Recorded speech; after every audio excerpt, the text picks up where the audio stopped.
Hello' guys, welcome to my YouTube channel. আপোনালোকে কেনে আছে? আশা কৰিছোঁ আপোনালোকে ভালে আছে, লগতে ময়ো ভালে আছোঁ। আজি মোৰ এটা নতুন ৰেচিপি লৈ আপোনালোকৰ মাজত আহিছোঁ। আপোনালোকে মোৰ থাম্বনেইলটো চাই পেলাই গম পাইছে কিহৰ মই ৰেচিপি লৈ আহিছোঁ।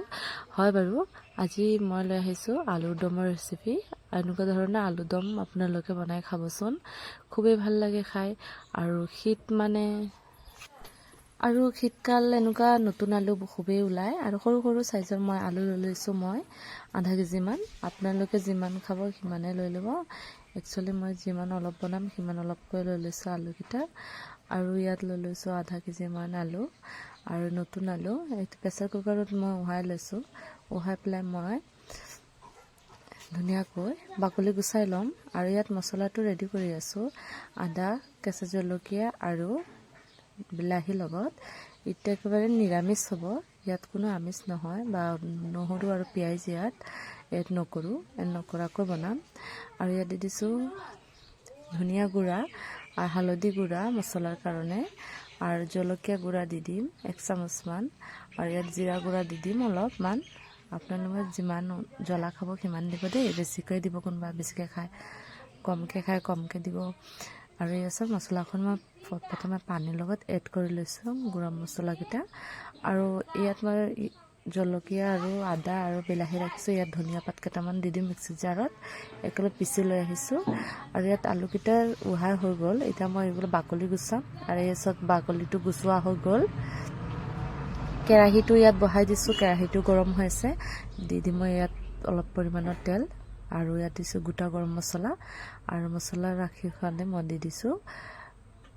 আৰু ইয়াত আলু দি পেলাই ধুনীয়াকৈ লৰাই লৈছোঁ। আৰু ইয়াত মছলাটো ৰাখিছিলোঁ, আৰু পেষ্ট কৰা মছলাখিনি মই ইয়াত দি দিছোঁ, যেনে ধনিয়া, বিলাহী আৰু আছিলে আদা দিছোঁ, আৰু কেঁচা জলকীয়া আৰু গুড়া মছলাকেইটা দিছোঁ। এতিয়া ধুনীয়াকৈ হৈ গ'ল। অলপ মই পানী এড কৰি দিম, বেছি শুকান হৈ গ'ল। আপোনালোকে এনেকৈ বনাই ৰুটিৰ লগত খাব পাৰিব, খুবেই ভাল লাগে, বা পুৰি বা পৰঠাৰ লগত খাব পাৰিব। খুবেই সোৱাদ লাগে খাই পেলাই।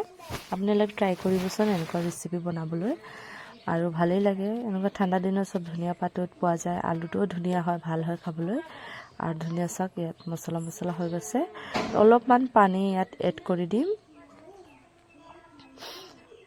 মই লাৰি দিছোঁ, পূৰা শুকান হৈ গৈছে দেই।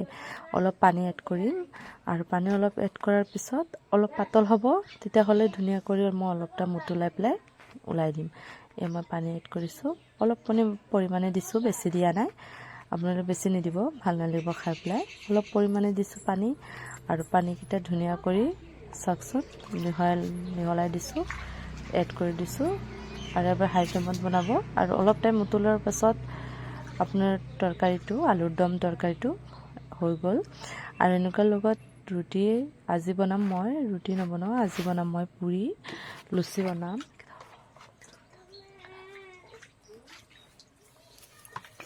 আৰু ইয়াত বনাইছোঁ চাওকচোন, উতলি গৈছে, উতলি ধুনীয়া হৈ গৈছে। আৰু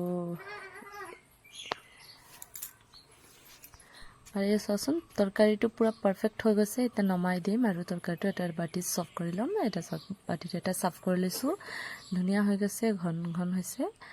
আৰু এনেকুৱা গৰম গৰম ৰুটি বা পুৰি পৰঠাৰ লগত খাবচোন, ভাল লাগে। আৰু ইফালে মই ভাজি লৈছোঁ পুৰি। ইয়াত কেৰাহীত মই তেল লৈ লৈছোঁ, ৰিফাইন অইল। আৰু ৰিফাইন অইল লৈ লৈছোঁ কেৰাহীটো ক'লা, আপোনালোকে ক'লা নাভাবিব, এইটো লোহাৰ কেৰাহী হয়। আৰু ইয়াত ৰিফাইন অইল গৰম হৈ গ'ল। এটা এটা কৰি পুৰি এটা ভাজি ল'ম, আৰু ইয়াত দি দিম এতিয়া পুৰি। তো পূৰা গৰম হৈ গৈছে দেই। আৰু এইটো পুৰি এইটো লৈ ল'ম, বেলি থোৱা পুৰিটো লৈ লৈছোঁ। এইটো আটাৰ পুৰি বনাম।